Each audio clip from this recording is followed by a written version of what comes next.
To whoever's watching this video, I don't know who you are. And I think, well, that's actually kind of a weird way to start this video. It just sounds like I'm doing a bit from Taken.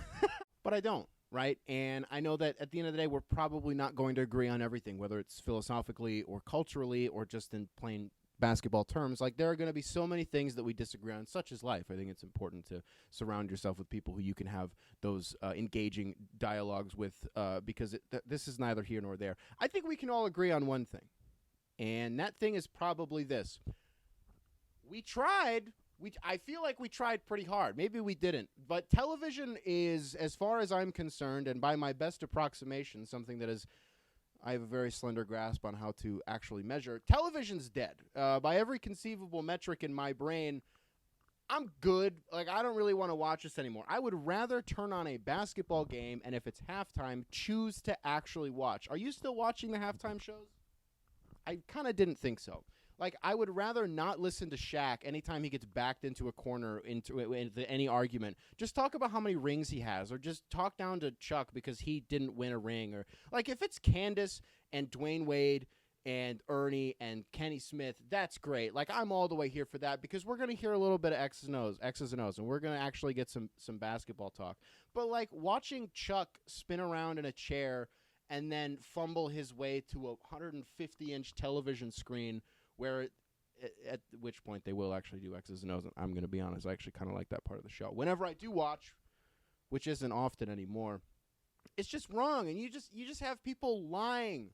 People just lie all the time. And I said this before, just because we understand and accept the reality that people on television are no longer informants, they are only entertainers, just because we know that to be true does not mean that it shouldn't invoke change. Okay, and it's not going to. Like, these talk shows, they don't talk about things that they full-heartedly believe. They talk about these things because they have to. Nikola Jokic winning MVP wouldn't be good for ratings.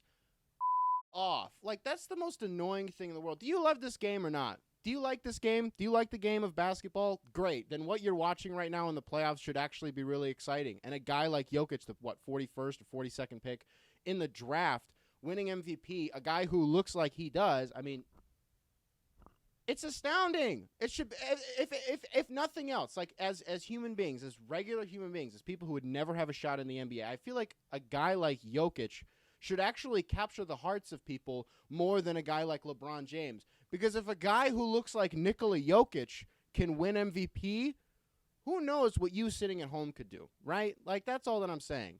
So I so passionately wish in my heart that I could watch television and a guy like Jay Williams wasn't just lying about Kevin Durant walking up to him at a party and being like, don't ever compare me to Giannis ever again. That didn't happen. I knew it didn't happen the second it came out of his mouth. Nobody believed that happened. And then thank goodness that Kevin Durant had the presence of mind to be like, yo, that shit didn't. Son, that straight up did not happen. Like, it's the funniest thing in the world to me when these people get called out for lying. And Christian Wood calling Shaq a casual. And was it Shaq or Chuck that took a nap during the first half of one of the playoff games? It's just annoying. And is it a little bit selfish? Yeah, I think it's a little bit selfish because I don't think everybody should, have to. It should be entertaining. Okay, that's the point that I'm trying to make. And I think that they do cater to an audience that, like, think of what your vision of NBA Twitter is. The people who are like young boy better, sadly, or ratio counter ratio, or just some copy paste nonsense. Like, those are the casuals that those TV shows are aimed at, and I think that they hit the demographic pretty well. And so I can't really fault them for that, but I just wish that there was insightful discourse happening where I didn't have to go on to Apple Podcasts, or I didn't have to, watch the dozens of NBA YouTubers, or I didn't have to read all these articles, which I love doing. I just wish that during the course of a basketball game, that was just part of the broadcast. I don't know. That's really, it's just annoying to me, and it's frustrating. Could I do a better job? Nope. Could you do a better job?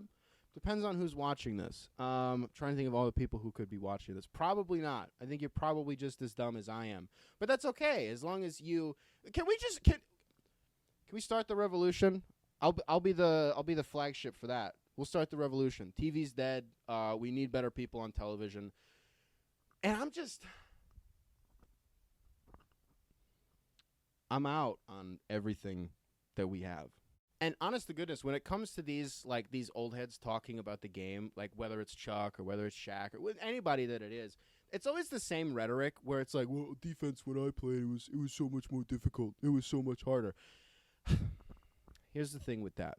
So in the 80s and into the early 90s, and even just throughout, sprinkled intermittently into the 90s, yeah, listen, if I get beat defensively and I know that the help defender at the rim can just throw an arm into the guy, clothesline the ball handler, just tackle people to the ground, just throw in I don't know wrestlers. I can't throw any wrestling move jokes out there, but you get what I'm saying. If they can just suplex people, yeah, defense was a lot more physical, 100%. But do you realize that what comes with that is because you're not allowed to do anything anymore physically, you can't even hand check people? Do you realize that defensive technique just means that it's